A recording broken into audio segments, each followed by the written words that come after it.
It's Saturday night, The kids are in bed, which means we did it. We survived another week. so let's talk about it.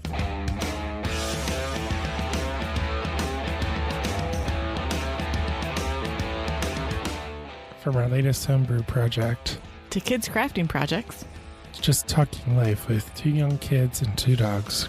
Grab your favorite beverage, sit back, Relax. and see where the conversation takes us. Sometimes we don't even know until we get there.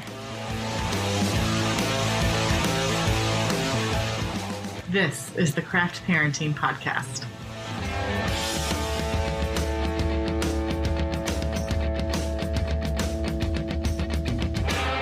Hey everyone, welcome back to this week's episode of the Craft Parenting Podcast. Thank you so much for being here. My name is Joe Ludwig, and with me is my lovely wife and co-host, Caroline. How's it going, Caroline? We're being super secret agents in the public, in full view of everyone. So maybe not so secret agents? I don't know. We're at West Side Brewing. We decided to go wild today while the kids were being watched by my mom and Larry. Yeah, so as you can possibly hear in the background, we are on location. Yep. It's date night, but we have to work. But it's still date night. Is it work when you're doing what you like to do with your spouse? I don't know. I don't think so. We just got the biggest stare. We have another great episode this week. Hillary is back. Yep. For part 2 of the episode that was supposed to be about pregnancy, but was like 5 minutes about pregnancy and like 3 hours on not pregnancy, but baby related things. So it all works out. So ironically, we are at a brewery. Which Hillary could not enjoy unless if she was our DD. Right. Because then she could take funny videos of us. Well, Hillary isn't here. We pre-recorded that. Oh, this is true. We would have made a big mistake if we were supposed to record with Hillary right now because I don't see her. But more on that later. Right now, let's talk about the week.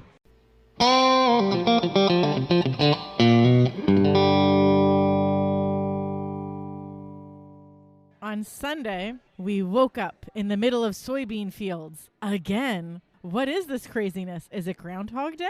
Nope, we were at the farm. So we finished up our farm weekend with our friends. We unfortunately didn't get to play as many board games as we had wanted to. You didn't play any board games. I didn't play any board games. In your defense, though, you were very tired. I just decided I'm going to stay up all night. I don't care. The kiddos wouldn't sleep. They were being a little dramatic, but we still love them. They eventually slept. It worked out. So we cleaned up the house and said goodbye for our final time of going out there to have fun. If we go out to the family farm again, it'll probably be a work day. So Monday and Tuesday were pretty boring, but Tuesday we learned that Elliot can go up the stairs. Yeah, that's scary. He's 7 months old. Yeah, so he can go up the stairs with major support.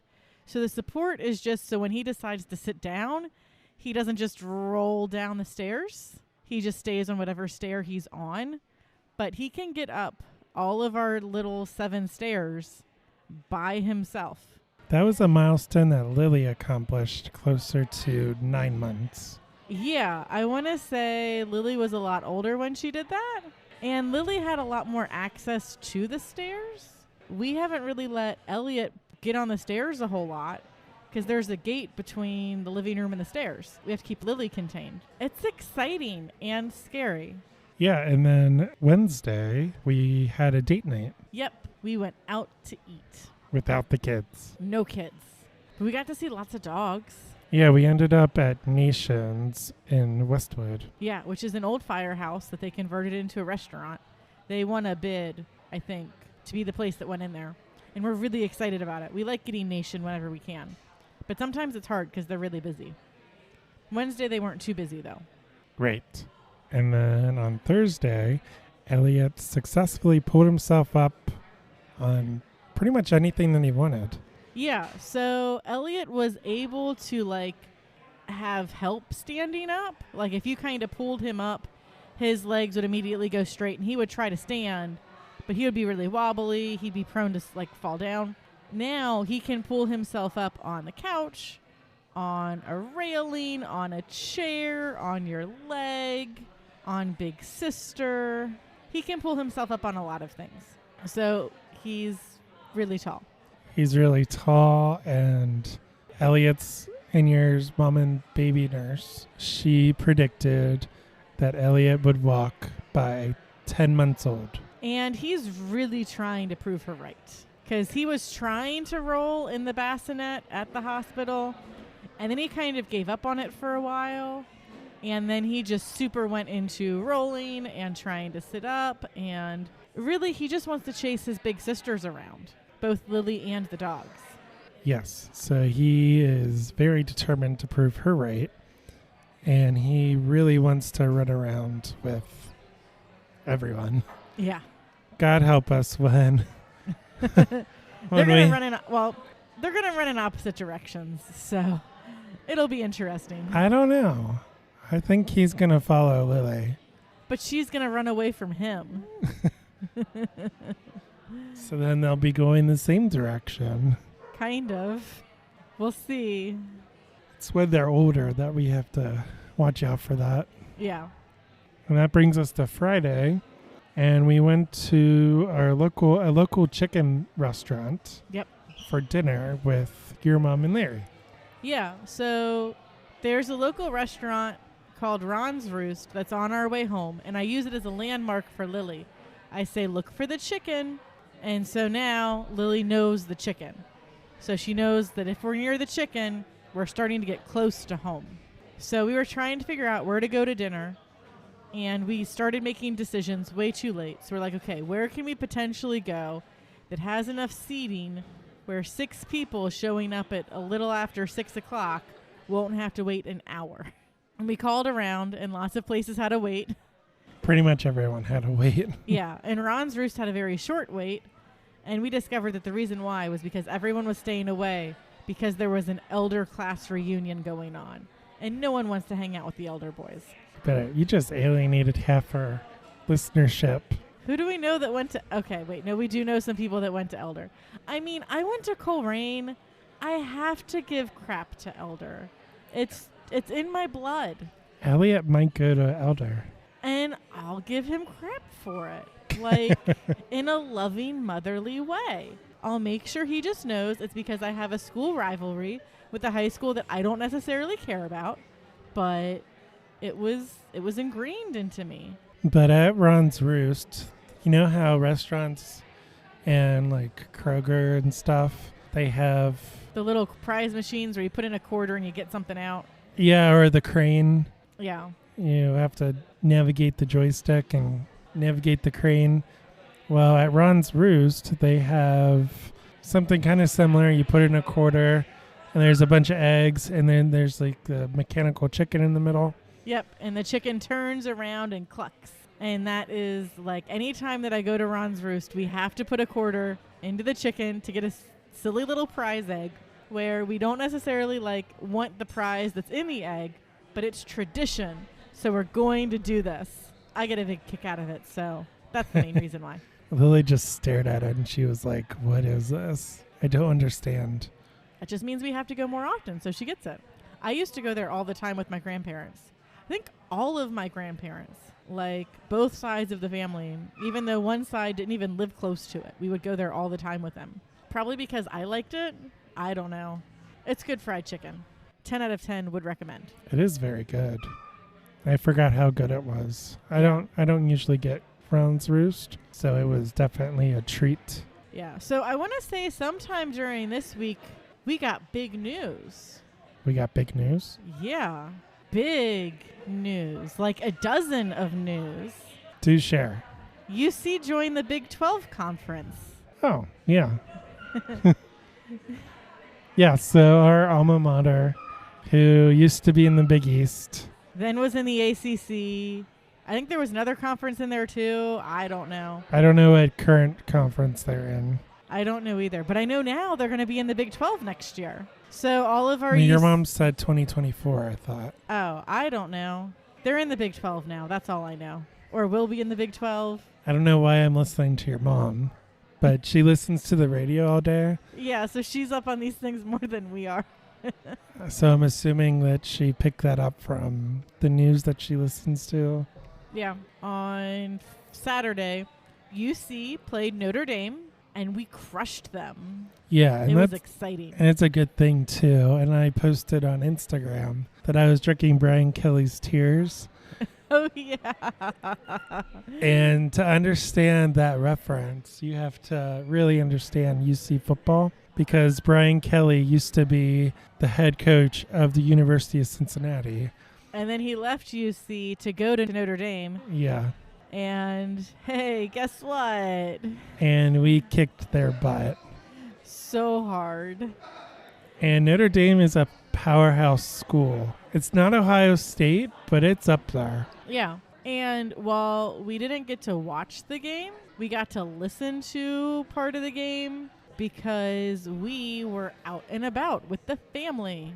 Because if you listened to if we listened to the episode that we released recently as of this recording, where we talked about good German food, we were eating some delicious German food. Yes, we attended the Cincinnati Donauschwaben Oktoberfest, which was a lot of fun. It was. Lily had a blast. I didn't get to spend a whole lot of time with Lily on Saturday, but any time that I ran into someone that we knew in passing, I was like, yeah, my daughter's around here somewhere. They'd be like, oh, yeah, she's on the dance floor dancing with so-and-so's kid.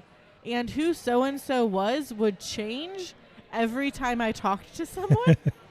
So she was just basically dancing with any kid who would let her dance with them. She ran around so much. She slept so hard. Yeah. Not super hard Saturday night. Because we are recording this late, I'll do spoilers for next week's episode. We also because we took Lily and Elliot on Saturday. On Sunday, we just took Lily. And I ran around with Lily, like literally ran around with Lily the whole time we were at Oktoberfest. I did too. Yeah, whenever I was getting us beers, you would run around with her. Quote, getting us beers. I mean, and talking to people. What's the number one rule of Oktoberfest? Don't let Caroline wander. Yep. And we get home about 6-ish. Lily is a hot mess. So we just get her changed in pajamas, get a snack in her belly so she's got some food. And I want to say she went to bed a little after 7, which is like a full hour and a half before she normally goes to bed. She went to bed really early on Sunday. Yeah. And then I'm at work on Monday, and I get a text from Joe. Lily just woke up at 9 a.m. A homegirl slept for like 14 hours. She needed some Oktoberfest recovery, too. We'll get into that next week, though. Yeah, that's fun at Oktoberfest. I ate so much cake on Saturday, but it was so good. There was a hazelnut raspberry cake that I need to make because it changed my life. Okay.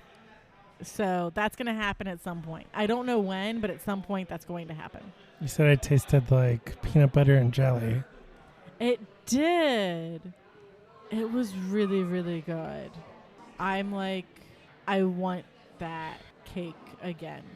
Well, those were the highlights from the week. It was a fun week, and we're going to do it all over again.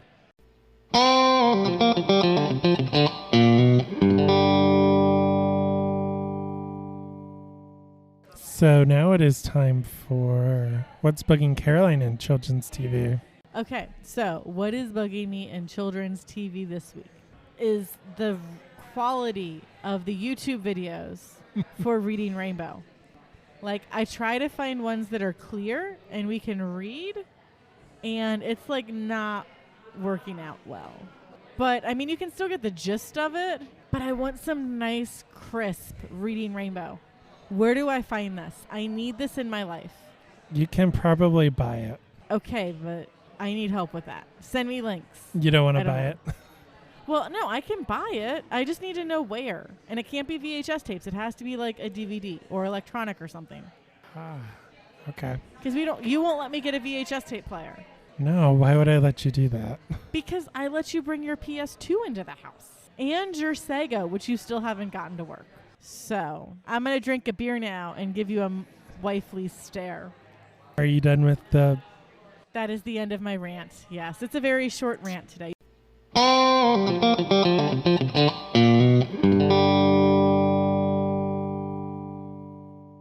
So we did mention that we are at West Side Brewing. Yes, and thanks to them, so far we have not gotten kicked out. So yay! So we both have some adult beverages in front of us. And surprise, surprise, they're both West Side. Yeah. Who'd have thought? So what are you drinking? So And you're drinking. What are you drinking it using in? my 2021 Mug Club mug, which is a joint mug that we share. Yes. And I am drinking West Side Brewing's Blood Orange Common. So I'm going to hazard a guess that it's their common with some blood orange in it. And it's very yummy. I mean, I'm a big fan of blood orange. I'm a big fan of commons. I was not allowed to get a mug of the blood orange Dippa. I mean, I don't understand why. It's only 9.4%. And I totally don't have to work tomorrow. So that wouldn't be a terrible idea at all. But I will settle for this blood orange common, which is not really settling because it's delicious. So their common ale is clean, crisp, and refreshing. A slightly sweet, lightly malty aroma fades into dry, snappy finish. The perfect beer for those looking for a lighter, more delicate flavor. It's really yummy.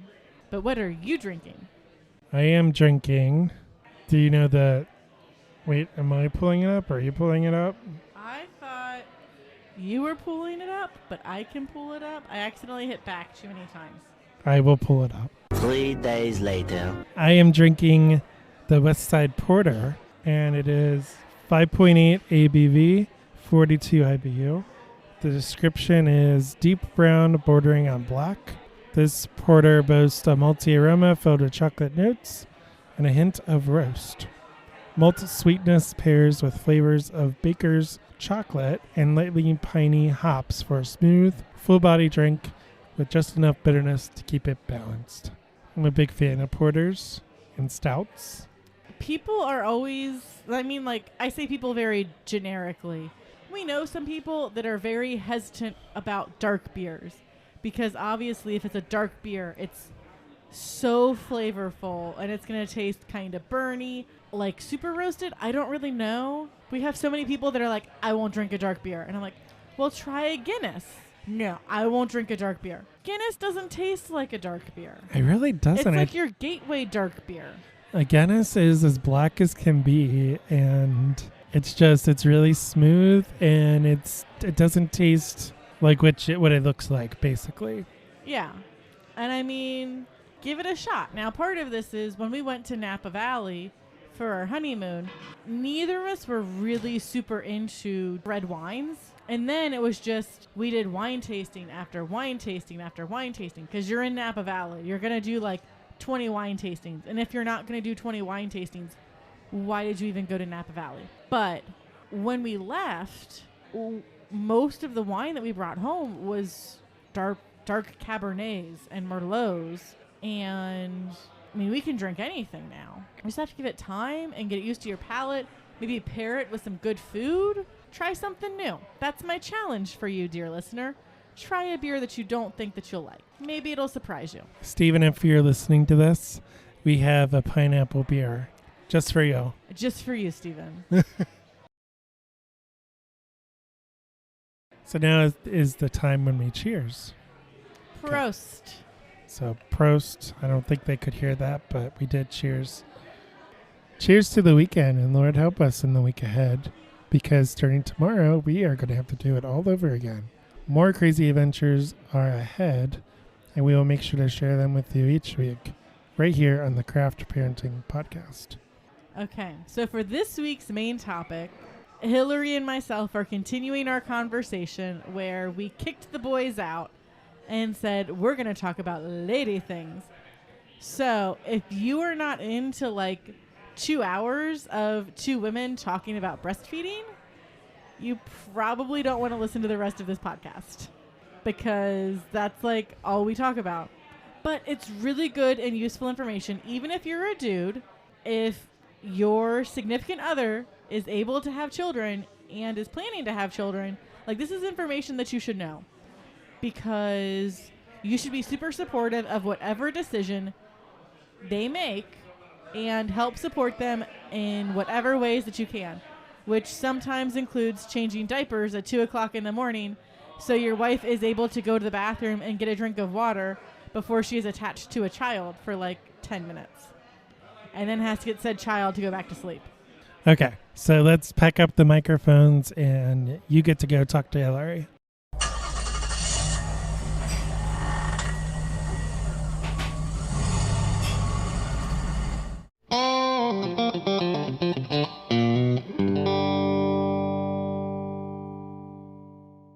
This is your friendly reminder that we are not a podcast that you should use to seek medical, financial, tax advice, anything like health and safety related. We are not the experts. We do not have degrees in any of this. We just have life experience, and we can share our life experiences with you. But these decisions or any questions should be raised with your doctor because they know you and your medical history better than me. What was his APGAR what was hers and then what was his when you ended up having them? They don't tell you the numbers. They don't? Can you not ask? Well, they didn't tell me for Lily. I want to say for Elliot, let me look up what the numbers are out of, because if I don't look it up, I'm going to get it wrong. Because I'm currently taking, one of my notes here was the education I'm currently doing. So, like, we read the book, What to Expect When You're Expecting, and we read the book, well, we listened to them. I think it's been great because I've been able to listen to these books with Steven, so he's also getting the information. But we listened to What to Expect When You're Expecting. We listened to The Happiest Baby on the Block, which teaches you, like, the 5 S's for soothing. And then I'm listening to, by myself, Dr. Robin's breastfeeding course. Mm-hmm. Was that the one? Oh, that is the one. So that's the course where she's teaching you different things, and they talk about if your baby has an APGAR score of 7 or above, they should be brought immediately to you and should not have anything done to them at all. Like they Which shouldn't is have what anything. the nurses will do. Mm-hmm. So this is from hopkinsallchildren.com, which is a Johns Hopkins medicine website. So the APGAR score is APGAR, and it stands for appearance, pulse, grimace, activity, and respiration. So those are 5 things that they're going to look at: 1 minute and then 5 minutes after your child is born. And so I paid a little bit more attention to it when I was in labor with Elliot than I was with Lily, just kind of because I knew more of what to look out for. Yeah. And I was a little more like in the moment, kind of circling back to having a birth plan with both Lily and Elliot. Like the 7th nurse that I had was actually there for my delivery. Wow. So I had nurses for as short as 20 minutes or as long as like 3 hours before one of their other patients got to a point where it's like, hey, this one's about to have a baby. Peace out. This is your new nurse because I have to go take care of them. Or, hey, it's shift change. So here's your new nurse because of shift change. So having a birth plan, like there's some stuff that they'll ask you, like, do you want your baby circumcised if it's a boy, which you can change later on. Like they're going to ask you like 10 different times to confirm. Like if you say yes, like they're not going to be like, okay, let's go snip. They're going to ask you like 8 more times to confirm whether or not you want to do that. How soon was that done for, if you don't mind me asking? It was within the first like 36 hours. Okay. It was about 24 hours after birth. Okay. Because they did it the same time that they did all of his 24-hour checks. Okay. All of my nurses for Elliot knew Lily. Yeah. Because I was like, hey, these are the questions I'm going to ask you. This is why I'm asking them. And like, I want to say like the nurse that delivered Elliot, my doctor was the one that told her while I was in the room. He was like, yeah, this is why she's asking all of these questions. Like before I had even gotten to that point, he was like, yeah, we're just keeping an eye out for this. This is why we're like not necessarily handling me with kid gloves, but like making sure that I was well informed. Yeah. Because they knew what they were getting into with me. Right. And so when they broke my waters with Elliot, he was like, all clear. You're good. Oh, because that was like, that was a very big anxiety inducer for me. Was okay, we're about to do this. I need to know. I don't know if this is going to be like traumatic for you if I ask this question, but if he had broken your water and there had been meconium staining, I might have been like either bump this Pitocin up to 11 and let's get this kid out now, or like let's go get this kid out now. Now like C-section, like it wouldn't. Could you have done that? It like now I'm saying that. Yeah, but I'm also like that extra like 3 hours wouldn't have necessarily made a difference. Okay, because at that point they're already in it. Yeah, it's probably better to go through a vaginal birth if you can, because it squeezes them, right? Well, it squeezes them, so you're gonna get some potentially stuff out of them, but really meconium's really thick and sticky. You're not gonna get that out of them. Okay, but it's more there's less trauma to you as a person. Yeah. I know. I don't want a C-section. Oh my. So so it's like, okay, yeah, we're going to get this kid out of me right now. But now instead of a like 6-week, not necessarily like minor recovery because it is a recovery versus like 8 weeks of I have stitches. I have to be very, Right. very tender about things instead of just tender about things. Right. You do have like some lifting restrictions. I mean, all that goes out the window when you have a toddler because toddler Yeah. does not understand. But it was easier for me to deal with Lily versus, oh, now I have stitches across my belly that I have to deal with as well. Every mom's a super mom, but those C-section moms, I can't even imagine that major surgery and then being like, I have to care for my 1 to 2, 3, several children and like, oof. Yeah. So back to APGAR scores. Yeah. So they rate on 5 things. So appearance is their skin color, pulse is their heart rate, which they'll like measure. I can't remember if it was with their fingers or with a stethoscope. I want to say it was with a stethoscope because they like all had stethoscopes. Grimace response, which is their reflexes. Activity, which is their muscle tone. So like, are they kind of moving about? Are they squirming? And then respiration. So breathing rate and effort. Like, so from John Hopkins All Children's website, doctors, midwives, or nurses add up these 5 factors for the APGAR score. Scores are between 10 and 0. 10 is the highest score possible. Sidebar from me, odds are very low that your child is going to score a 10, but that's fine because few babies get it. That's because babies' hands and feet remain blue until they have warmed up. So like Elliot was still a little blue when we left the hospital, but we left the hospital when he was less than 48 hours old. And they're like, oh, it's fine. You have a kid at home. Like, you got this. And we're like, we went home with a 16-day-old child. Right. We knew what we were getting to. So for appearance, 2 is your normal color overall. So their hands and feet are pink. A 1 is normal color, but hands and feet are bluish, which is more likely what your kid's going to get. Like your kid's going to come out and they're going to look kind of purple. So they and then add they're up, slowly going to get peach. So they add up all of those to get to the Yes. APGAR. Okay. And then so 0 is their bluish gray or pale all over. Okay. Which probably was kind of what Lily was still at 5 minutes. It wasn't until she was like 10 or 20 minutes old that she started to look a little bit more peach. Their pulse is their heart rate. Normal is above 100 beats per minute. And then 1 is below 100 beats per minute. 0 would be if they have no pulse. I really hope your kid has a pulse. Aww. I wish all the best for any pregnant mother. So grimace is their reflex irritability. So 2 is they pull away, they sneeze, they cough, or they cry with stimulation. A 1 is they have facial movement only with stimulation. And then 0 is they have no response. Did your babies cry when Yes, they came out? they both cried. Crying. And then you cry because you're like, okay, if they're crying, That's odds good. are a lot higher. And then so activity is their muscle tone. So 2 is they have active spontaneous movement. A 1 is their arms and legs are flexed with little movement. And a 0 is no movement and they're floppy in tone. Respiration is their breathing rate and effort. 2 is a normal rate and effort, good cry. 1 is slow or irregular breathing and a weak cry. And then a 0 is they do not have any breathing. I'd be interested if there's like YouTube videos. I'm sure there is where you can like learn to do your own APGAR score. Like, not that you'd be I wouldn't recommend doing it. able You're to going do to it. like, so with Lily, I wasn't really paying a whole lot of attention. I was Yeah. more like, I have this baby. And then I was like scooping stuff out of her mouth. I'm like, why am I Aw. scooping stuff out of her mouth? Like I'm still scooping stuff out of her mouth. Oh, Like, I feel like that wow. shouldn't be a thing. And then they're like, hey, we're going to call in the pediatrician, but the pediatrician's going to bring friends. Like, it's fine. They always bring their friends with them. And I'm like, okay. Oh my gosh. What's going on? But then with Elliot, like all of the nurses wear watches, whether they're a smartwatch or a regular watch, like they have something that has a second hand Yeah. because like as soon as the kid is out, they like tell the doctor this time. Mm-hmm. And then any other nurses that are in the room, they're like this time. And they've got like 2 or 3 clocks in the room as well that like Mhm. nurses can see. And then at 1 minute, they're like 1 minute. Yeah. And they kind of do all this stuff really quickly with your kid. And like if they're good, like the only thing they're really going to do is like they're going to take their pulse. And that's because everything else you can relatively visualize. And then they'll say 5 minutes and they'll do it all over again. And I want to say with Elliot, his APGAR was like an 8. But you had him on your chest already? Yes. Okay. So I had Lily on my chest for at least 5 minutes Okay. before they took her away. Oh, makes me so sad. And so at 1 minute, they'll cut the cord Yeah. because you can do like a super delayed cord clamping and like hold your kid and the placenta after you deliver the placenta. Right. So I listened to the pregnancy podcast, and that was Right. pretty much like the only pregnancy podcast that I listened to. Like the name of it is legitimately the pregnancy podcast. Right. But I really liked her, and she didn't give me any kind of reason to be like, I'm not going to listen to this anymore. Right. Like she had episodes where I was like, like I'm not necessarily sure that I agree with what you would do in this situation, but she would give like all sides. She did a lot of like evidence-based stuff.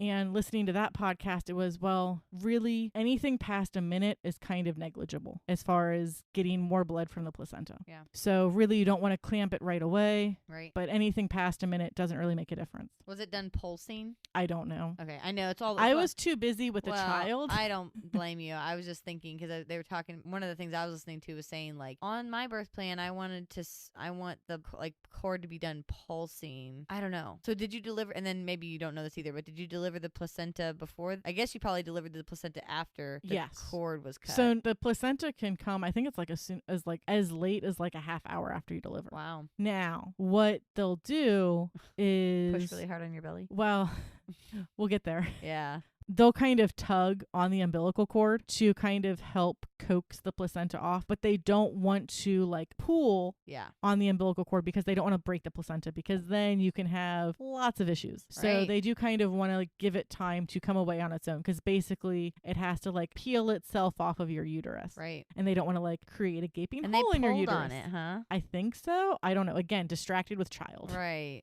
That's another thing. I'm like, how much do I have to write in this plan that like I don't want you to pull on the cord because I don't want an inverted uterus. Like there's all these things that I'm like, and I know they do this all the time, don't get me wrong, but there's so many like horror stories of these doctors like hurrying things along. Like, and hurry up, give birth to the placenta. Like, we're gonna just pull on this. So I never felt like any of my doctors were rushing. That's good. The only like thing that I wasn't super happy about with Elliot, but they got their ish together very quickly, so it was fine, was I had to like pause when I was like super far along with Elliot because the doctor wasn't in the room. Yeah. And which I it's also not think necessarily is... like the doctor has to be in the room. Right. But especially with everything that I had dealt with Lily, I wanted someone there who was going to be able to be calm and who was able to tell what was going on without me potentially putting something into the situation that's not there, because I just don't know. Right. Because kids do look purple for a long time, and like that could have potentially like sent me over the edge if I didn't have somebody being like, yeah, it's fine. Yeah. So like I never found out with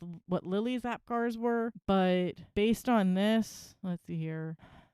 Probably say like 2, 4. See, I want to say she had a lot of this stuff, but it was probably her respiration and her appearance that were really bad. Yeah. Because she was pretty active. I want to say she had a grimace. Her pulse was fine, but her appearance was not great. I think Elliot's score was an 8 because they told me that when they did bedside rounds the next morning. That was when he was over 24 hours old. They try to do rounds at your bedside, so like you can kind of get all of the information as well. Did you send any of them to a nursery? Was that an option or? It was. So with COVID, they were like, hey, do you need to send the kid to the nursery? Because we couldn't have any other visitors. Like Joe could leave and someone else could replace him, but I couldn't have 2 visitors at the same time. Gotcha, yeah. And so we didn't necessarily have someone to be able to come in and be like, hey, I'll hang out with the kid for an hour while you two both nap, or like you go take a shower and Joe naps. So I think they were more like, here, we can hang on to you in the nursery. But they also do 24-hour checks, and that took, I want to say, about an hour. Okay. But Elliot had a lot of things done all at the same time. So I was away from Elliot for an extended period of time, which I was not crazy happy about. But a lot of that was because of my previous NICU experience. Right. So I was like, we want the child with us as much as possible because we did not get this with Lily. Right. But when the pediatrician came in to check on Elliot, she gave him a look-see over. One of the things that they do is they like have them hold on to their fingers and they pull them up by their arms. So like their head flops back, like it looks really bad. And she's like, and like baby just goes crazy, and she's like, this is what I want to see. Like I get worried about my babies that don't freak out when I do this. And I'm like, I know you know what you're doing, but like I wasn't super happy with her bedside manner. Yeah. But it seemed like she had like seen some ish too. Like we were like in like the top 10% of parents that she had dealt with before. Right. She was like kind of giving off those vibes because like she was like super weird about some things. Okay. But like because I've dealt with you before and you're a speech language pathologist, because I had listened to like every single single episode that the pregnancy podcast puts out, Yeah. I knew to ask about like any tongue or lip ties Mm-hmm. because that can be detrimental to breastfeeding. Yeah. And I wanted to make sure, because with Lily, I had seen like every lactation consultant at Good Sam between like pumping and getting Lily to latch Yeah. and just making sure that Lily was doing okay and her O2 levels were staying up while she was eating. Right. I wanted to make sure that like I knew that I didn't need all of that with Elliot, but I also wanted to make sure that nothing got overlooked. Yeah. So like she gave him once over and she's like, oh, everything's good. Let me know whether or not you want to do a circumcision. Like he got his vitamin K and his, I want to say it's the erythromycin that they put over their eyes. Mm-hmm. You got that later? So I want to say that they did vitamin K and the erythromycin while he was on my chest still. He stayed on my chest for 2 hours after he was born. Did you do Hep B? Yes. But she wanted to know whether or not I wanted to do Hep B as well Mm-hmm. because I don't think he had gotten that one yet. Right. So I was like, yes, I want to do that. And she's like, okay, when we take him back first 24-hour stuff, that's when we'll do that. They make you sign papers right then when you ask them? When they ask you those questions? They like No. No. So this is part of like when you check in, Oh. they'll ask you this stuff. Gotcha. And then you sign And like it. Okay. it might be like not every single nurse that you have, but a lot of the nurses that you have will verify this because they want to not necessarily give you the option to change your mind or like be like, are you sure you want to do this? Like they're not going to coach you one way or the other. Right. They want to make sure you're not being forced into Which anything. is good. I mean, I know I've heard a lot of people being like feeling like they're getting pressured to get an epidural or feeling like they're being pressured. Like I had one friend that got Pitocin and she doesn't remember like signing a waiver for Pitocin. And I never signed any kind of waivers for stuff like that. That's so weird. Like But like weird. I would think that they'd want your consent before giving you anything. But that's So, what scares like- me about the IV too, is they can just put whatever in that IV. They can be like, here you go. So Like, no, because anytime they give you meds, they ask name, date of birth, and verify that like you kind of know what you're getting. Even like if they're giving you Tylenol in the mom and baby ward. did you get intravenous stuff? Like, did you get intravenous pain meds at all? No. No, because I think Caitlin did. I think Caitlin was telling me she was like, I kind of got like just some intravenous pain medicine. I was like, that's interesting. So pediatrician was about to leave and I was like, hey, check for tongue ties and lip ties. And she's like, does your family have a history of this? Like, and we're like, no, our friend's a speech language pathologist. We want to make sure that anything that we like, and we want to make sure that we have a good start or like breastfeeding and stuff. Yeah. He had latched on right away. And even like my labor and delivery nurse was like, wow, don't know if I've seen a kid latch on that fast and that well before. And I was Yeah. like, okay, yay. And so she goes and checks him again. She's like, well, he does have a little bit of a tongue tie. Like it's not going to give him any issues right now, but when your supply comes in and you get engorged, he's going to have a really hard time latching. Okay. Do you want me to take care of that? And I was like, yes, please. Yeah. Because I would rather get it taken care of now while he's very infant and whether or not like infant pain is a thing that they completely forget. Like I know. I'm kind of the camp where like, how much do you really remember of your first 48 hours? Yeah. Like, let's just get this taken care of now versus like 6 months to like 3 years down 3 the years road old, where yeah. like, now you are at a point where you're probably going to have a more traumatizing experience because of this. It's so hard because like the breastfeeding class I'm taking right now, this person is very like natural. She doesn't even recommend like the cross cradle. Like she's like, no, like don't do the cross cradle hold with your kid and like all That's this the stuff. only one that I use with my kids. I know, and I remember you telling me that's the only one you use, and I'm like, But I'm also very Okay. well endowed, so I have very few options for how. yes, I'm well endowed, and my kids are long. yeah, So like football hold isn't going to work if I want to lean up against a couch because Yeah. my kid is going to be pushing their legs off of the back of that couch going further away from me. Well, and she talks more about like not holding the back of their head and like forcing them onto the nipple to reduce nipple trauma. And she also talks about like moving them so their face is symmetrical and your arms are more down to your side. And it makes sense to me. But then she also talks about like not doing like lip and tongue tie revisions right away in the hospital because of like the pain and the different and potentially difficulty then with breastfeeding because of the revision being done, and that maybe they need that support from the frenulum. And I'm like, oh my gosh, there's so much conflicting information. Like I Well, just hate the conflicting information. It drives me and insane. That's one of the reasons why I liked the pregnancy podcast. And I still like, there's still some episodes that I listen to, like one of them that I've got in my feed right now, because she talks about postpartum stuff as well. And so like one of the episodes that I have in my queue right now is weaning from breastfeeding. And I'm like, well, I'm not there with Elliot yet. I did it with Lily, and I remember most of the stuff that she had talked about before. Like I've given advice that I got from her to other moms, even if I haven't used it. Like hey, I have not done this. I have heard this as a suggestion though. Give it a try, don't give it a try. I don't care.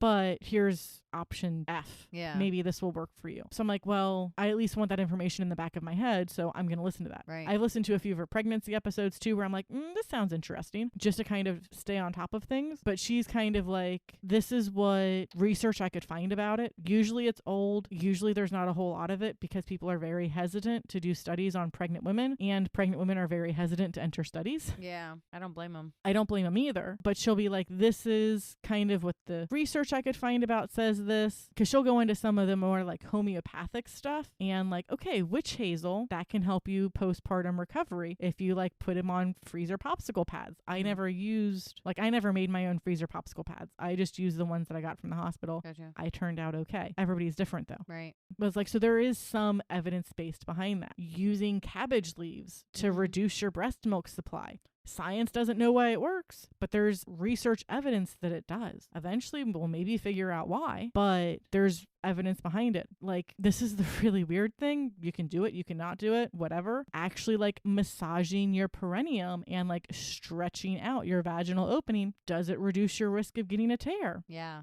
I've heard both. She was like, camps. based on the research that I found, I can't find evidence that it helps, but there also isn't any evidence that it hurts. Right. So if you want to, by all means, go ahead. Yeah, I was hearing all this positive evidence for that like, oh, it can't hurt and this and that, and you do this. And then my breastfeeding person, she was like, yeah, it's not really necessary and maybe don't waste your time. And same thing with like getting your nipples ready for breastfeeding, like probably don't waste your time on that. Well, there's and like some the different things. The big thing too is like nipple stimulation can induce labor. Yeah. So like, oh, hey, yeah, you got that breast pumping. You want to try it out? No, just hook it up. Make sure that it works, but don't like actually attempt to use it. Unless you're 41 weeks and then maybe. my mom said that her doctor recommended it for me. Like she did a bunch of that to try to get me to be born. I think she ended up having Pitocin with me. But like, yeah, but that was also like she talked to her doctor. Oh, about right. it. Yeah. I mean, obviously, but like I had, so here's do it. Here's like, I was like, I'm not even going to bother commenting on this because I know 20 other people are going to comment on this and I don't want all the notifications from it. Someone in one of my mom's groups said, hey, I just got my breast pump. I want to build a stash of milk before the baby gets here. That's not how that works. Yeah, I honestly would not have known that you couldn't. Like, I will be honest. Like, so, like I thought, oh, if you wanted to build a stash before your baby comes, that might not be a bad idea. I was like, I wouldn't have known either direction either. Like, yeah, but like for that person, no, that's not how this works. Right. And really, you don't want to produce milk before they're born anyway because you want them to get that colostrum or first milk if possible. Yeah. So you're gonna end up building up a stash. Don't fret about it before the kid is born. I really wouldn't even fret about it until the kid is like a month old. I actually had a mom on my caseload tell me, she said, make sure you have at least a little bit of formula in case when you're breastfeeding. She said that her son, the first night they came home, was screaming. He was so hungry and her milk supply just had not come in. He was super hungry and was frustrated, and they went out, nothing was open, and they finally found some formula somewhere and they made him some formula. Yeah. And I was like, see, but it's so, again, like real world experience, I feel like trumps everything, because that's like, it's like, well, yeah, that's probably what I would have done too if my kid's screaming and acting like they're starving. But it stinks because like I know that my breastfeeding program is talking about like, basically like your kid has to build up your supply, so they have to feed really frequently, really small amounts. And what are you gonna do if they don't? So fed is best. Oh yeah, that is my stance. As long as you aren't giving your kid whole cow's milk or almond milk, like as long as you're giving them either breast milk or infant formula, like let's not be stupid about this. As long as they're getting fed, that's the important thing. Now you can do 50-50. Right. You can go half breast milk, half formula. Ugh. Moms do that. I hope I don't have to do that. It just sounds like a hassle. Or you can go all one or all the other. Yeah. Now, with Lily, they didn't send us home with any formula, but I also came home with a ton of frozen breast milk. Right. Because I had pumped way too much while she was in the NICU. I didn't know I was pumping too much. No one told me I was pumping too much. Yeah. But then once I got home with her, I was like, I'm miserable. Oh, yeah. Because she was eating half of what I was supplying. And it got to the point where I would have to pump at least a little bit because I couldn't live with it. But you don't want to pump a whole lot or your boobs are always going to make that much. And her pediatrician was like, oh, well, you can just pump after sheets and then you're going to build up a supply real fast. And I'm like, yeah, but I don't want to have to feed an infant and then pump right away. Yeah. Because that's twice as much work for me. So I just was kind of like miserable for 2 weeks while my boobs recalibrated. So I was finally making about what she was eating. Did you use like a haka on one side? Oh, you said you didn't. No, I never don't used a leak haka. On the other side. You don't have any trouble with that. So like the first 2 or 3 weeks with both kids like exclusively breastfeeding was always a bit weird. Like there was one night, I want to say it was like the first or the second night that Elliot was home, he wouldn't latch. And I was like, it's 2 o'clock in the morning. Like you need to eat. You're grumpy because you're hungry.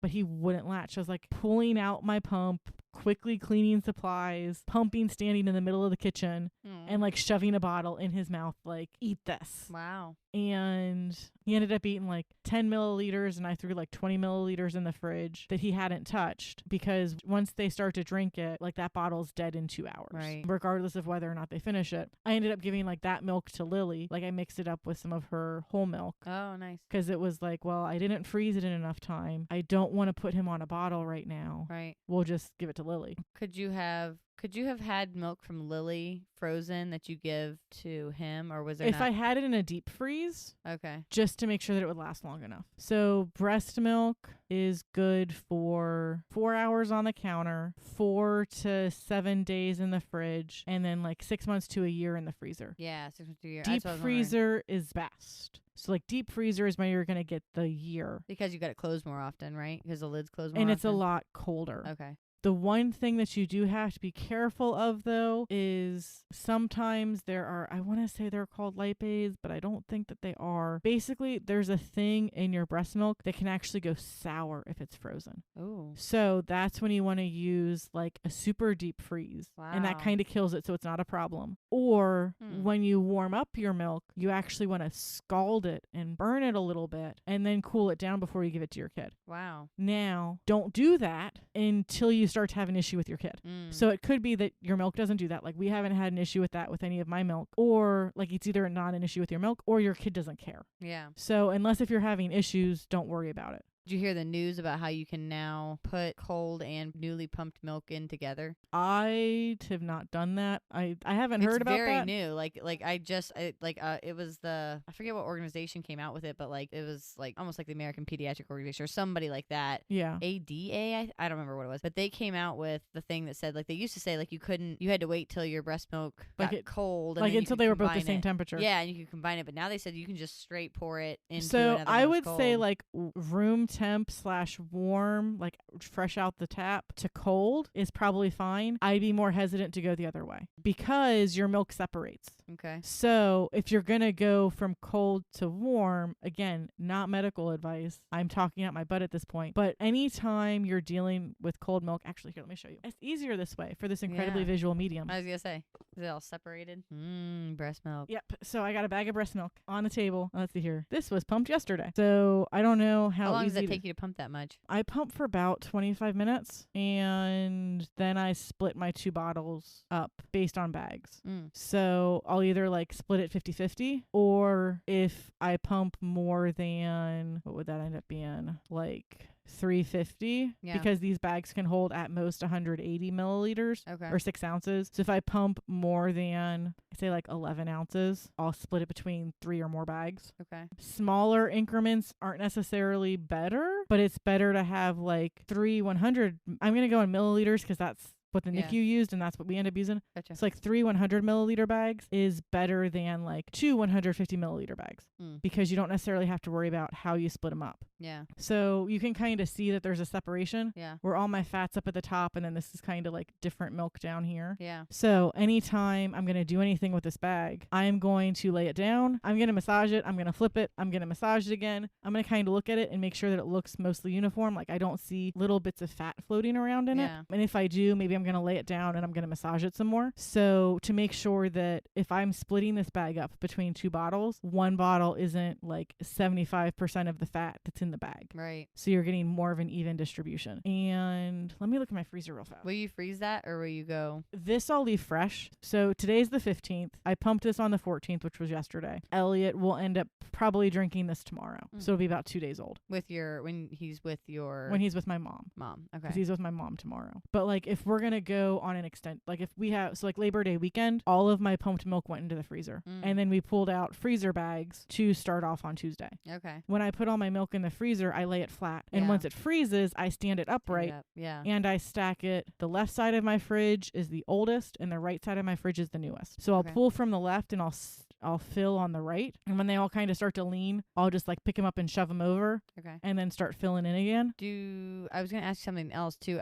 When it comes to, because I was looking at my registry the other day and trying to figure out stuff for registry, and I saw like, oh, there's a big box of so many breast milk freezer bags or bags or whatever. Yeah. Storage bags. And I was like, do you buy that? Do you try to register for something like that and buy that before you start to breastfeed, or do you just like wait to see if you can breastfeed and then get those bags? My recommendation is to wait and see if you can breastfeed. Yeah. My kind of stance is prepare to breastfeed, but don't over prepare. Yeah. Because no matter what, you're probably going to need some kind of nipple cream because hormones are just going to screw with your nipples anyway. Any kind like you can get a pack of disposable breast pads. Yeah. And then if you do end up breastfeeding, you can go and buy reusable ones. Right. I like the little ones. I think it'd be interesting to get the ones that are like that you can kind of like put on there and they'll collect like if you leak. That you can like pour that in somewhere. So, I mean, that would kind of depend on, that would definitely be a thing that I would say to buy if you need it. Yeah. What kind of nipple cream do you use? Just a lanolin? Yeah, I just use lanolin. I haven't really used it like a whole lot. Okay. You don't use it to like lube up the machine? No. I mean, pump? I did at the start with Lily because that's what they told me to do. And then I just kept forgetting to do it and it didn't really make a difference for me. Okay. So probably what it'll do is it'll make it so you can turn up the machine a little bit more. But then I'm kind of like crank it as high as you think you can tolerate it and then back down a little bit. Was that a whole different experience when you had, because you just started pumping with Lily, but then when you went to, right? Like you didn't breastfeed with her at all for a while. So you were pumping, and then was that like a whole different experience when Elliot first latched? Was that painful? Was that? It was not, different. Okay. So with, well, you you knew what breastfeeding was anyway, because you did eventually breastfeed Lily, but. Yeah, but like, I'm not going to say that your boobs develop calluses because they don't, but they just get thicker skin and like they know what they're able to tolerate more. Yeah. But you have to build up that tolerance. So with Lily, I definitely needed the nipple cream because I was dealing with pumping all of the time. It wasn't until Lily was over a week old that we were actually able to try breastfeeding. Right. Because when she was on a high flow cannula, we could actually, was she on the CPAP?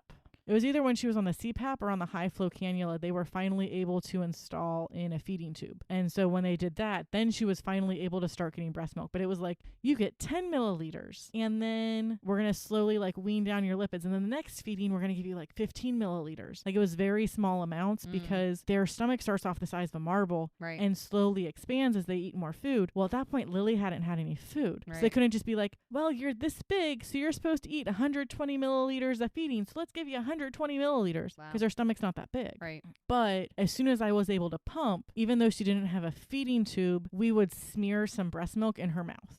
So once I was able to pump up enough breast milk where I could like give the NICU some, they'd get these like little tiny 5 milliliter syringes and you get a little Q-tip swab and you'd stick it in the little syringe and then you'd swab the inside of her mouth and you stick it in the little syringe and you'd swab inside her mouth just so she could get that good bacteria. Right. And some of the nutrients, but not really much at all. And then it was seeing what the difference was between breastfeeding and pumping as far as like, oh, this feels like a thing. It's not quite the same thing as when I'm pumping, but I can definitely tell that she's doing something.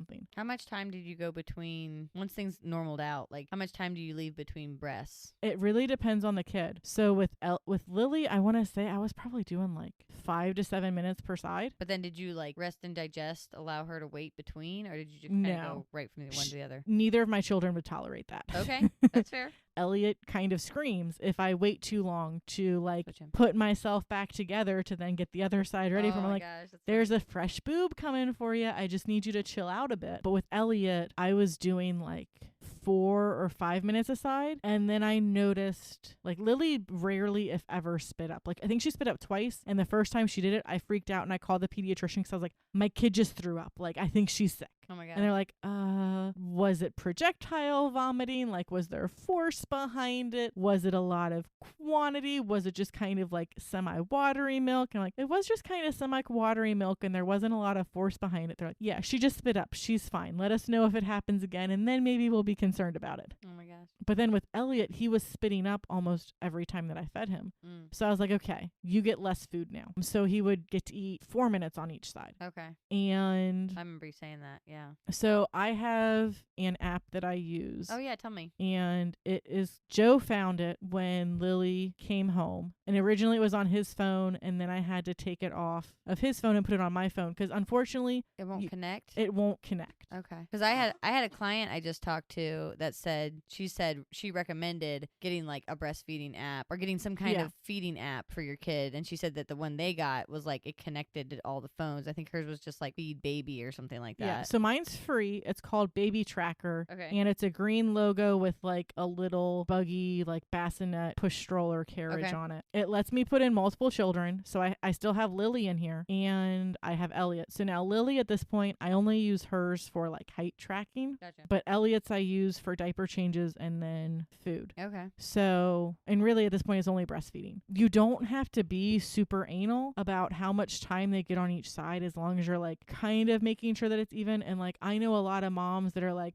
oh, kid's hungry, I'm just going to stick him on this phone for a while. And then when they kind of get bored of that, I'm going to stick him on this other one. I don't know if it's because of the oversupply that I had with Lily. Right. Or just because I can overproduce. Like I'm prone to it. So like when Elliot was like 2-ish weeks old, I was super engorged. And like I had to try to figure out how to get through that again. And then I didn't really have any issues after that. So with this app with Lily, at first I would use it to track how much she was eating from me and how much she was eating from bottles. And with her, I didn't necessarily have to worry about the numbers as much because we did come home with a huge supply of milk from the hospital. Yeah. Because, hey, maybe you should have told me to take a chill pill. I would have. But, I mean, if that's all you. Hey, yeah. if that's my biggest complaint, that's a pretty petty complaint. Well, no, not even that. I was just thinking, like, what else are you gonna do? You know what I mean? Like in this time, you would have been constantly feeding her. So like, I wouldn't have known how much you should have been making or not. Like doing all this research now, I'm like fascinating that some people can make so much and be an overproducer, and some people can't make enough or make enough fat or whatever. Yeah. Well, it definitely changes. So like with Lily, when I went back to work, it was okay. Now I have to pump twice a day. Really, I should probably be pumping 3 times a day because they say that every time the kid eats, you should be pumping because that's telling your boobs, hey, kid is getting a meal right now, regardless of whether or not the kid is the one eating from you. Gotcha. That's not necessarily realistic in a 9-to-5 job, right? Which really mine's more like 8-to-5, but whatever. At the start with Lily, I would try to carve out like 2 times a day to pump, and it wouldn't necessarily be able to happen. I got to the point where I put an alarm on my smartwatch for 10 a.m. and 2 p.m. And I said, when this alarm goes off, like you need to start making your way to your room to go pump. Yeah, you got to take your smoke break, Caroline. Yeah. I remember being in a job where people were taking their smoke breaks all the time, and it was like, I didn't get to do my smoke break. You got to do your pumping break. So eventually I got to the point where I would just pump once a day with Lily, and I would do it like more in the afternoon than in the morning, just because that was what I realistically had time for. Right. And like, it's one thing to be hooked up to a kid. Right. It's another thing to be hooked up to a machine. Yeah. 'Cause I'm just like, like I'm not getting anything out of this relationship other than like, we're not really good friends. And like, honestly, the pump that I had with Lily, I was not a huge fan of. I was going to ask you, so what kind of pump did you have? Because I got to start looking into, like, they were like, oh, you got to look at all these different websites and stuff. And so I have to take a look at these websites and determine which ones are available to me. But I didn't know, like, which one you liked, which one you didn't like. What's the deal? I went through Aeroflow, AEROFLOW, for my first breast pump. And I should have done more research before I went with them. Okay. Because they just kind of called me up and said, well, what breast pump do you want? And I was like, I don't know. And they're like, well, this one's our popular one. And I'm like, I guess that one? So I ended up with a Motif Luna. Okay. Did not like it. Too many of the parts were cheap plastic. So I would have to get new parts. When I was using it the most, I would have to get new parts once a month. Ooh. Which Aeroflow was really good about facilitating because they contact me once a month asking me if I wanted replacement parts. But now I have a Medela Pumpin' Style Advanced. I've heard really good things about that. I love it. So when you had Elliot, they let you have another free breast pump, or did you have to pay for this one? I was still able to get it through my insurance. Medela Pump in Style. It's the Medela Medela breast pump, and it's called In Style Advanced. And according to Walmart, it's $240. Oh wow, that's not bad actually. So it looks like this, and like it has its own It's little like carrying bag. yellow. Yeah. Okay. And it's like it's contained in its own little bag. But the one thing that I did like about Aeroflow is they're like, well, what bottles are you using? Like for your kid. And I was like, well, I don't know what kind of bottles the kid's going to like, but I have all of these Dr. Brown's bottles. And they're like, oh, well, we can get you an adapter to go from the stuff that works with this pump to the Dr. Brown's bottles. Okay. Which was great because the bottles that came with the pump were like 150 milliliters max. And my Dr. Brown's bottles are 250 milliliters max. Right. And the really crazy thing is like I've had days where I go to pump and I get like 280 milliliters out of one breast. And so I'm like, if I had a smaller bottle, like I'd have to stop, dump it out, and then hook back up again. And that's just a pain in my butt. So the bigger bottles mean that I'm less likely to have to do that. And you have a nursing bra that you use, or a not nursing bra? Yes. Is it a nursing and a pumping bra? It's I've just seen a ones like that. pumping bra. Do you want to laugh? Sure. I'm going to let you describe this. Let me go get it. You're wearing it right now? Oh. One eternity later. Oh, nice. It's a lanyard. You have a lanyard? What? That's amazing. Basically, it is 2 shoestrings and a piece of elastic. Gosh. Is that supposed to be for... It's a straight pumping bra. The photos of it on Amazon are hilarious. Oh my but gosh. it's fully adjustable. So because I'm well endowed, it's very hard. Like I went through 2 or 3 different pumping bras. I see this. Yeah. And none of them would fit right. Okay. Oh my gosh. It's just like a string. That is hilarious. What in the world? It literally looks like it does. It looks like 2 it looks like 2 shoestrings. What in the world, Caroline? This is hilarious. It is oh my gosh. So like I'm So currently funny. wearing a nursing bra. And so Okay. nursing bras, they unhook. Yeah. You can be like, here, baby, have some boobie, and then hook it back up. Is this your Kindred? This is Kindred Bravely. Bravely. Yeah. After you and I talked, of course, I got like a million advertisements for Of Kindred course. Bravely, and I was like, sweet. I was like, that's the one Caroline says is really comfy and does well. So it's hard for me to find not stuff. sponsored. Not a sponsor, but please Funny. give me free bras. Exactly. I love them. We need all the free maternity stuff, please. So like Funny. it is the most hilarious pumping bra ever, but it's fully customizable. Yeah. So if your nipples are wide set, if they're narrow set, if your boobs are high, if your boobs are low, if you can tie them in a knot, if you can tie them in a bow, Right. Throw them over your shoulder. you can completely customize this for you. So this is the Medela. So This is Medela or no? actually, here, let me take one of those. So this is my So the bottom part is my Dr. Brown's bottle. Mm-hmm. This is actually a very old style of Dr. Brown's bottles. Like this is like a generation or 3 behind whatever Dr. Brown bottles they have right now. Really? I got them from the neighbor across the street, Oh. which is one of the reasons why I went with Dr. Brown's. That and I hear good things. let me grab some bottles too. 12 seconds later. I only have Dr. Brown's bottles in the house now because I got rid of everything else. Because 1, we never even tried the other ones. But 2, listening to the pregnancy podcast and the nutritionist that talked at my birthing class, they said originally we thought that we wanted a bottle nipple that matched the breast. Mm-hmm. So be kind of wide and not very long. And then we realized, no, we actually want a nipple that matches how the breast goes in the kid's mouth. So when the kid latches on, they actually end up pulling Like suck it all the way back. they end up pulling your nipple almost to the back of their tongue. Which is wild. Like It's crazy. to see like the diagrams of them pulling your nipple all the way back into the back of their throat. You're like, wow. Like I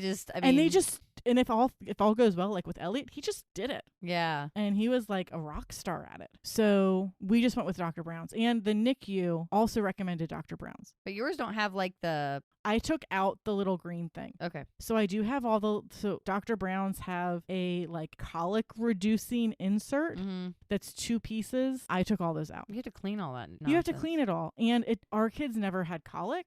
That's knock good. on wood. Yeah. I guess we still have time for that with Elliot. I don't know. It was my understanding that colic is only like potentially most often in the first 3 months. Probably. And like most of the spitting up is only until they're like 6 months to a year old. It's because they have to work their little muscle that closes up their stomach. Yeah. Because at the start, it's not very strong. Yeah. But so we only use Dr. Brown's bottles. Did you have to get an adapter for the Medela? Because I know you said you had an adapter for Aeroflow. Didn't, but it's not quite right. So they do thread together well. Sometimes one of them leaks a little bit. Okay. I don't really lose a whole lot that I really care about it. But so I have the bottle, and then I have a flange, and then I have the actual like pumpy part of like this is, so the little bend is what does all of the work. So there's a little flap on it that opens and closes. So when it sucks in to pull milk out of your breast, this will seal. So it'll actually create that suction. And then when it stops, this is weak enough where it'll open so the milk will drop down into the bottle. Okay. And that makes it so like these aren't a closed system. It's an open system because there's just a tube that goes into my pump. I threw away all the parts for the Luna because I hated them. Yeah. And I actually was able to cut my extra set of Medela tubes and stick them on the other pump. Oh, that's funny. So that's what I ended up doing. I was just about to say, you probably could design your own, design and manufacture your own pump if you really wanted to. I jerry-rigged it. And I like it more than before I jerry-rigged it, but I still like the Medela pump a lot better. And at Good Sam, they only use Medela pumps. Yeah. So this part does all the work. The tube that goes to the pump, I have to run after I'm done pumping without anything in it, like without anything attached to it, so I can try to get some of that humidity out of it because it will collect some humidity. The Medela pump goes more like in, out, in, out, in, out. The Luna pump is more like in, out, in, out. So what happens is the out is so short, this flap doesn't always open, and this starts to fill with milk. Oh, wow. So then you kind of like have to like slightly unsuction your breast so the milk will fall down and it won't start like sucking milk into the pump. You can't change the speed or whatever? You can, but then it takes me longer to pump. Yeah. I'm impatient. So the one thing that I like about the Luna is that it has a timer on it.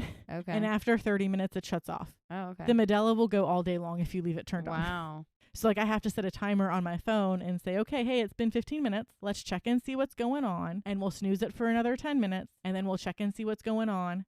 And then I'll determine whether or not I want to keep going. Could you just like sleep? I mean. Or is it too annoying? It's too annoying. Yeah, it's pretty loud. I've heard them Not before. necessarily because it's loud, because the Medela is actually pretty quiet. The Luna gets pretty loud. But just because you've got like all of this hanging off of your boob. Like it's hard. Sometimes it's hard to get comfortable. Well, that's what I was thinking too, is like I've seen there's like one called like the Mom Cozy, I think, and it's like it's a portable one. It's like it's more affordable too, because like some of these like the Willow or like there's a couple ones that like you can put in your bra. Yeah, so like the Willow's $500 according to this website. But the Mom Cozy, it's a little more awkward looking, but you could put it in your bra. It's a battery powered whatever, and it's like $60 for one pump. I was like, so like I'm gonna say this too, like you could put that in your bra. Yeah. I don't have room for anything else up in this business. I thought of that too. I was like, I don't know if that would be comfortable to have it all tucked in there. Like, I mean, when you're all said and done, it's like it's probably better to just have a regular pump. Yeah.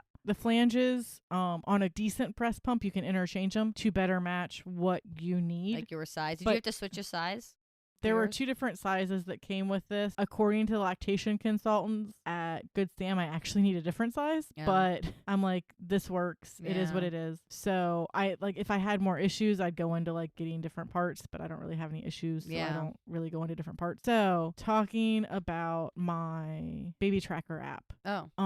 With Lily, I was tracking how much she was eating for me, how many bottles she was eating, and how much I was pumping. And for a while, the numbers were good. So like what she was eating was the same or less than what I was pumping. And then after a while, those numbers started to flip-flop. And I started to get very disheartened. And I was like, I can't track this anymore. Like I will track how much she eats at the breast because I want to make sure that I'm keeping that about even. But the time.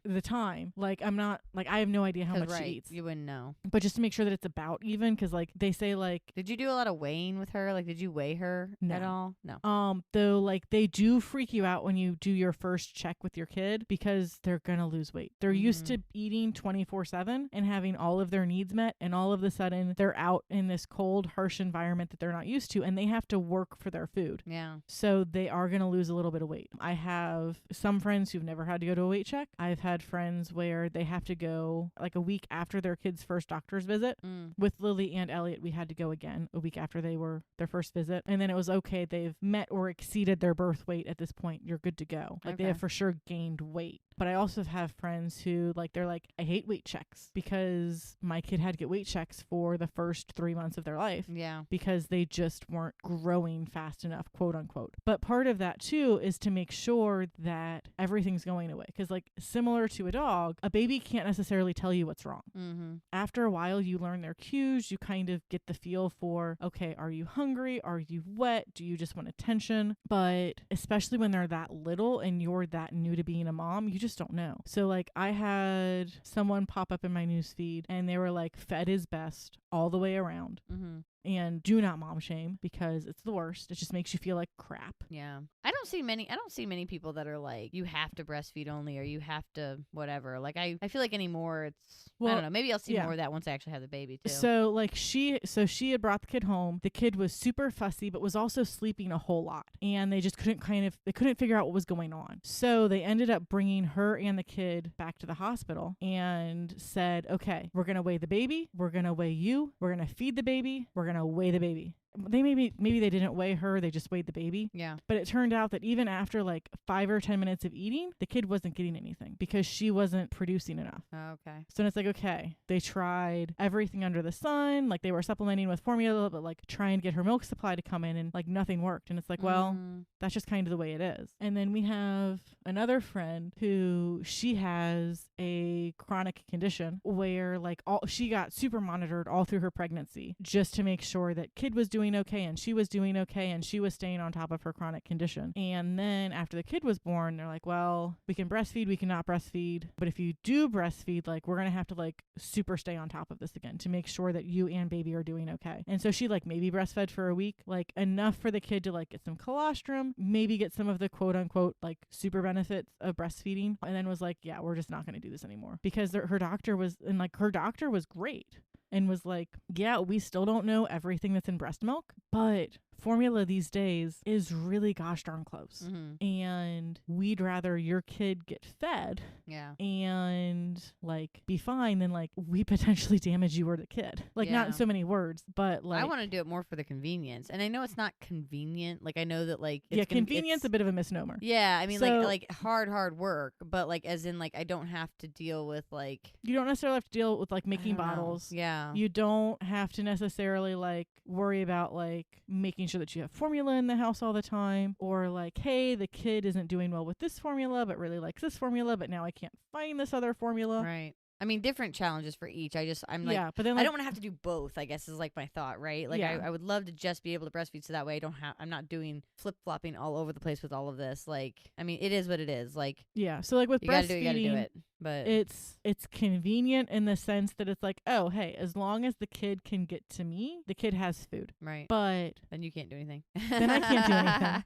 And then it's like, Joe is super supportive and whatever you want to do, I will support you 120%. But there is also the like, well, he doesn't necessarily get that same bonding time that I get because we don't necessarily have like the ability to like have Joe give him a bottle all of the time. Right. Because if Joe gives him a bottle, then I have to go pump. Right. And then you have to work on building up a supply if you're going to like go back into the office. Yeah. Because you need to make sure that you have food on hand before you leave. I talked to my supervisor the other day and I'm potentially going to be able to just do like, I might be able to do like 6 months.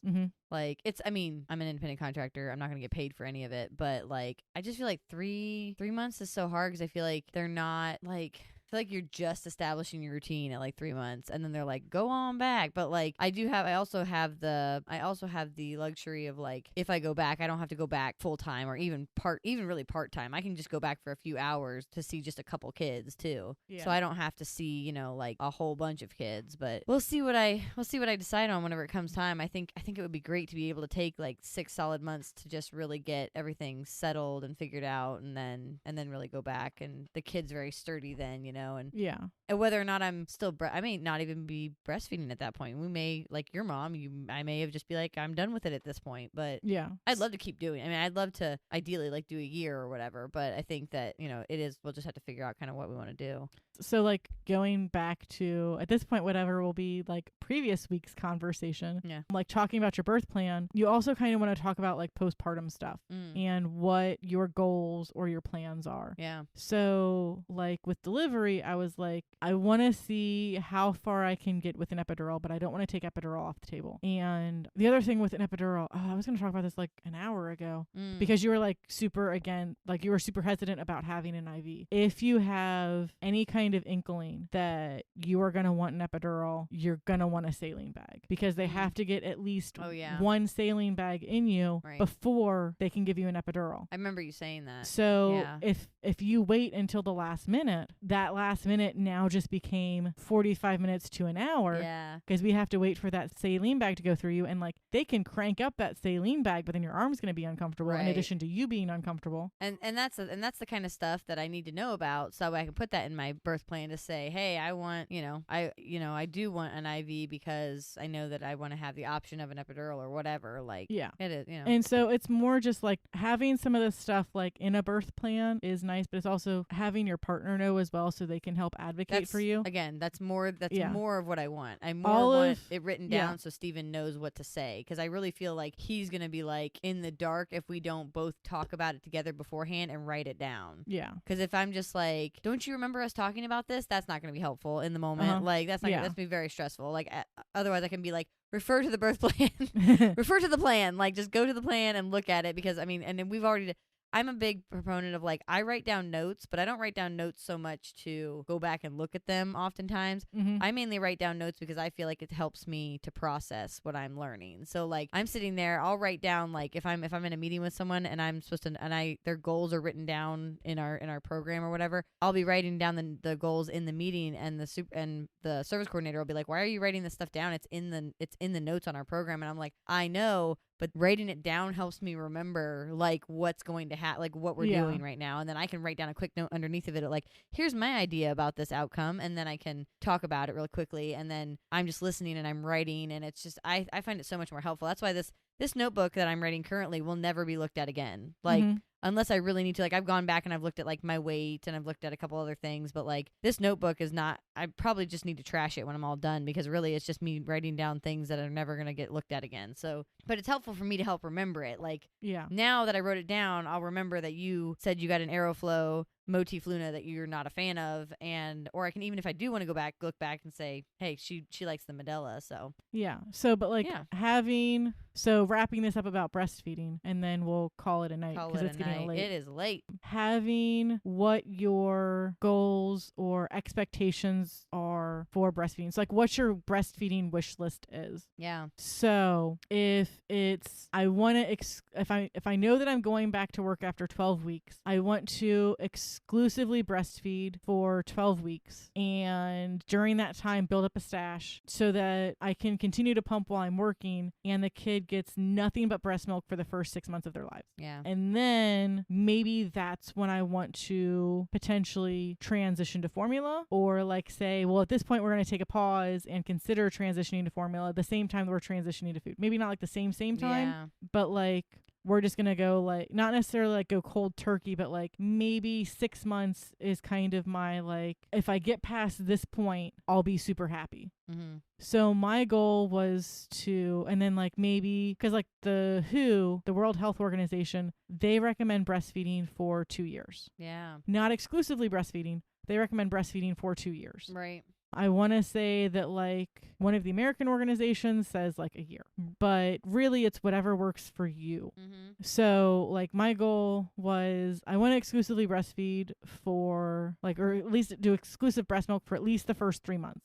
Ideally the first 6 months. Yeah, that'd be my ideal, but I Anything understand. past a year, meh. Have you had to give formula to any of the to No. Okay. So we managed to get Lily to a year. So after they turn a year old, that's when you can start introducing in cow's milk. Again, not medical advice. Right. I would not recommend going cold turkey. So like you do like a 25-75 and then like a 50-50 and then like a 75-25, but not necessarily in that like that quickly. Like you kind of step towards transitioning from breast milk to whatever your new supply is going to be, whether that's cow's milk or whether that's formula. Okay. But once they hit a year old, you can just go straight cow's milk. Okay. I think my mom said that with me, she just went like pretty much cold turkey to cow's milk. And it's like the same thing when you change a dog's food cold turkey. Like I had weird poops for like 2 days and then I was fine as my body was getting used to that. Right. Lily didn't necessarily have weird poops because we transitioned her down. Right. Lily ended up getting breastfed for a little over a year and then we like slowly transitioned. So like we would transition her day bottles to milk. So we got to the point where like she was just her day bottles were just cow's milk. But then I was breastfeeding her in the morning and I was breastfeeding her at night. Okay. So I'd be like the first thing she got in the day and the last thing she got in the day. And then we slowly turned into, well, she just get cow's milk in the morning because Lily liked to sleep. So we would just say, okay, like I would leave for work before Lily woke up. Okay. Which is hard, but it also makes it a little bit easier because since we didn't see each other, it wasn't like we had to say goodbye in the morning. Yeah. It was just like, okay, I'm going to see you after I go to work. And like we didn't necessarily have to worry about Lily having like a temper tantrum because, oh no, mommy's leaving. Yeah. And then we slowly transitioned to bottles of cow's milk at night. Okay. So I wasn't like cold turkey in any way. I want to say it kind of helped me reduce down my supply because I stopped pumping when I was going to work, which sucked a little bit, but then Lily was still eating when I got home. And then we slowly took away the morning feed and then we slowly took away the evening feed. Were you all like weaned off before you had to start again with Elliot? Yes. Because like my doctors told me like, well, you can breastfeed into your second trimester. Oh, wow. And like really up to your third. And then like just like your boobs are going to stop making milk because they're going to focus on making the new baby. And personally, I was like, well, yeah, but I also don't want Lily to get into her head that the new baby is the reason why she's no longer breastfeeding. Yeah. Now, granted, that's partially the reason why, but we had gone to a water aerobics class and there was a lady who was in La Leche League who was talking about how, yeah, it was so hard to leave her kids. She had a 2-year-old and a 3-month-old, and the 2-year-old was still breastfeeding. But like, I don't know how old her 2-year-old was. I mean, Lily's was she like dual breastfeeding, like yeah, she was dual breastfeeding because are she'd be like, no, I'm amazing. feeding the 3-month-old, and the 2-year-old would be like, well, you have 2 boobs, I get one of them, and I'm like, I didn't want to have to deal with that. So like on my personal decision, I was like, we're gonna cut it off before Lily knows what's going on. Yeah. So before I was really starting to show, before we really were starting to like get into like, hey, there's a baby in mom's tummy, it was Lily's no longer getting breastfed. So then when the new baby came around, it was kind of like breastfeeding was a new thing for her. Like, oh, what's baby doing? Like, what's going on with this? Versus like, oh, I used to do that. I want to do that too. Oh, that's so good. Yeah. That's good you did it that way. Yeah. So, I mean, everybody's different. You do you. Personally, I did not want to have to be attached to 2 kids at the same I was time. say, hopefully I don't have 2 that close together. But at the same time, like I told you, it's going to be hard. I mean, I don't know how close I'll have to have them, you know, if I want to have 2. And it's a challenge, but it also like there are some things about it that are kind of easier. So like I don't necessarily have to worry so much about using up as many of Lily's diapers as I can before she grows out of them because, I'll just throw them in the back of the closet and Elliot can use them. Yeah, you never got out of the diaper stuff either where you're like, oh, I'm free. And then you have to change diapers again. The biggest recommendation that I've heard from a lot of like multiple, like parents of multiple children is do not wait until one or all of your kids are out of diapers because then you're not going to have to deal with diapers again. Yeah. And I'm like, I can see that. And I think that's a good stopping point. Yep. Thank you for hanging out. Yeah. I'm glad we had this good conversation where we talked about pregnancy for like 10 minutes. I know. We're definitely going to have another one. I think it's really, really useful information and I'm super excited to be learning all the things. So.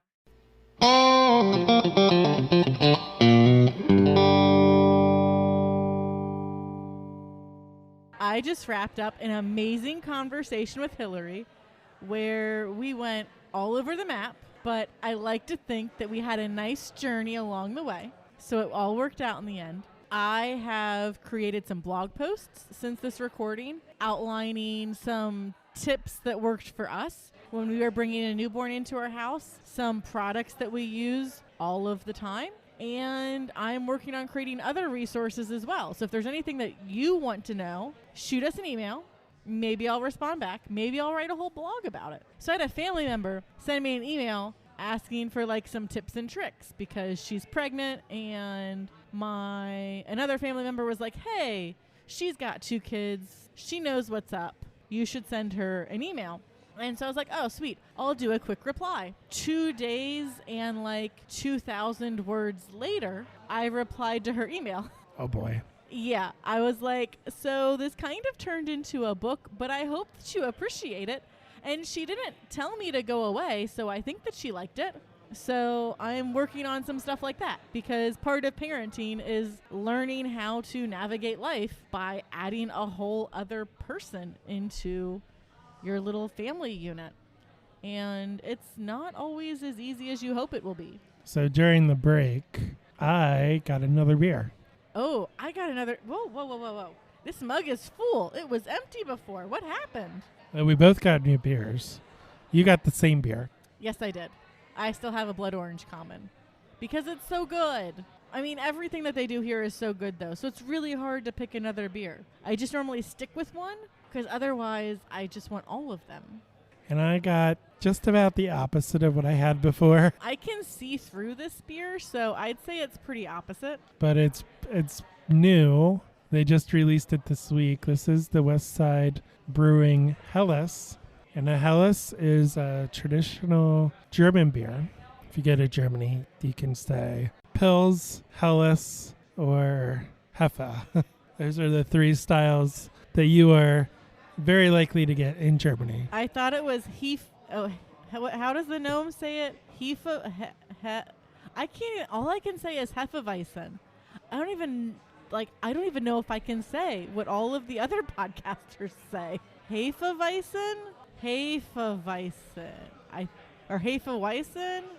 They say it weird. I always do Hefeweizen.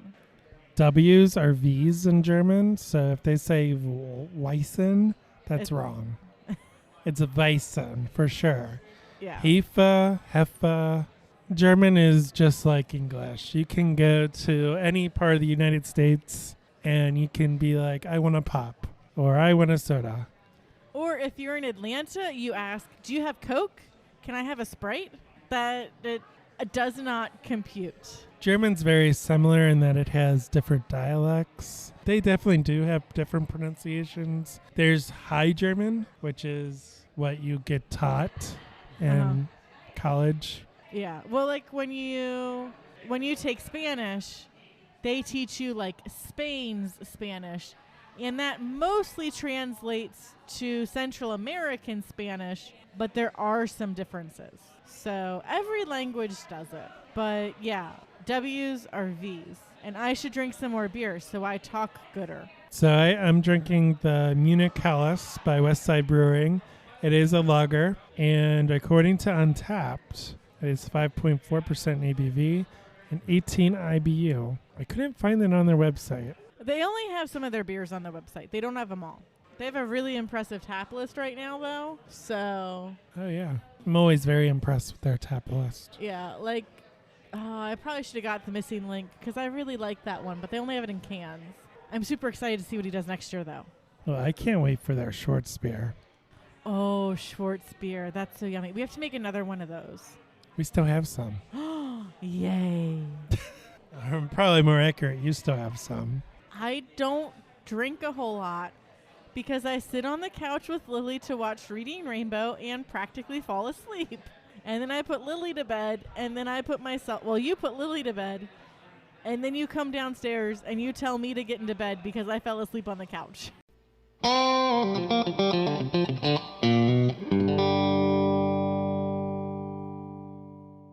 I hear you have a dad joke that will scare the pants off of me or something. I don't know. Something, yeah. So it's October.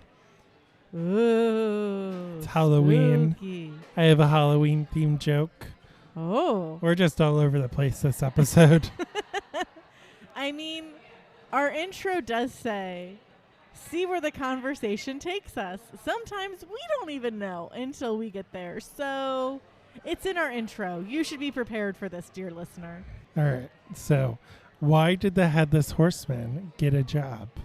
I don't know. Why? Because he was trying to get ahead in life. Oh, I did it. I You got a did chuckle. it. What? How did that happen? I got a chuckle. Maybe you just need to get 1.5 beers in me first. Maybe. So before we close out this week's episode, we wanted to give out a shout out to Julia and Marco of Truth Beer and Podsequences for almost killing me. It was kind of scary. Like, I recorded it and then was like, oh no, is this going to be the last video that I have of my husband? But then I posted it to Instagram, so it was okay. Yep, I'm still here. So in episode 9, Silence is Golden, and this is, by the time this releases, that was a couple weeks ago. Yeah. Marco retold one of my stories that I told about crossing the border in Hungary, and I just so happened to be taking a drink of water at the time, and I almost choked. It wasn't even your first time hearing the joke.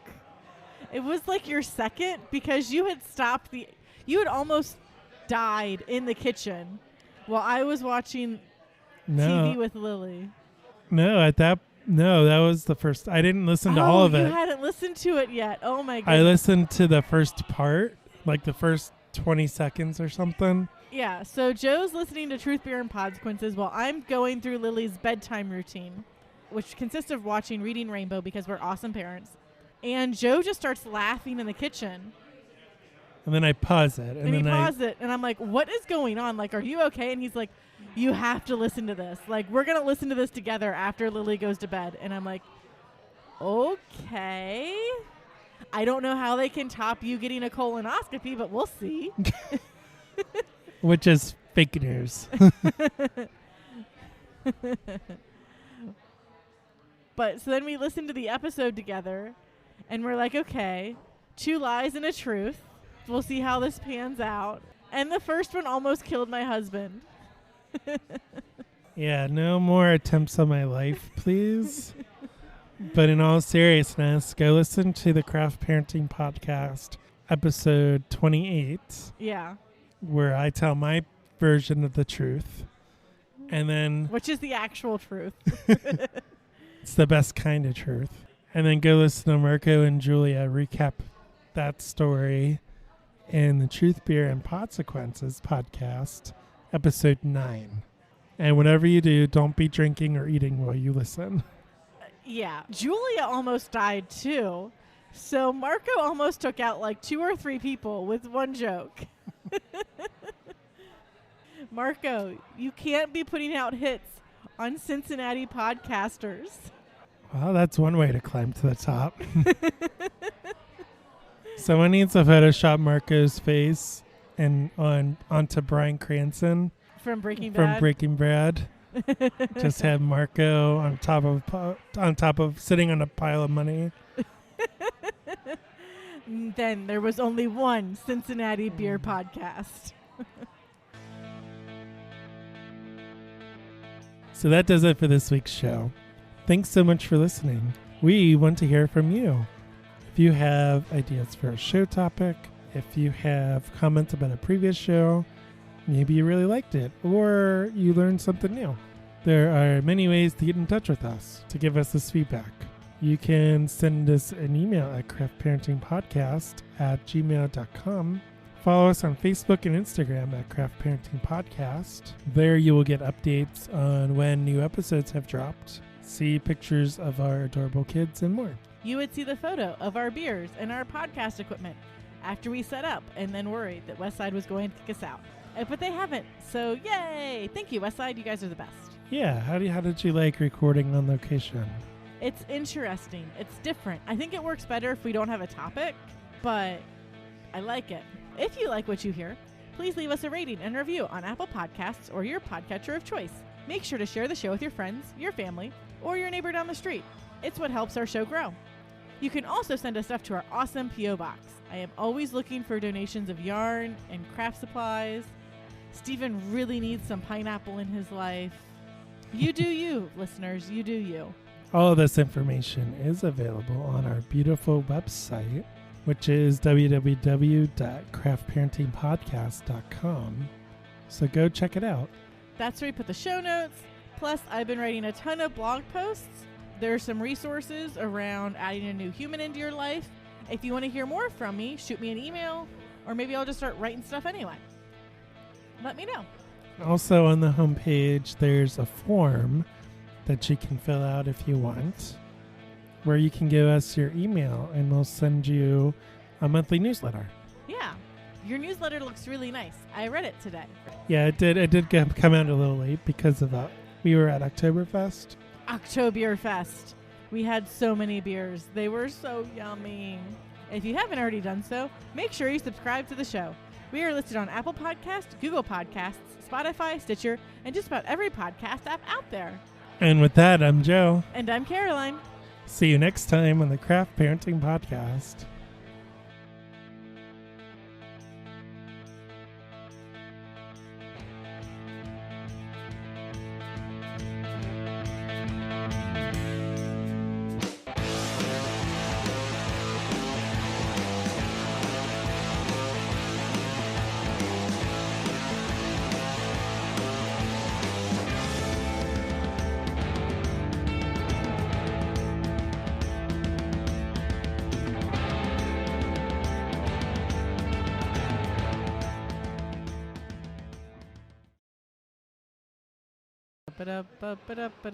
I'm watching a video of a robot painting people's nails.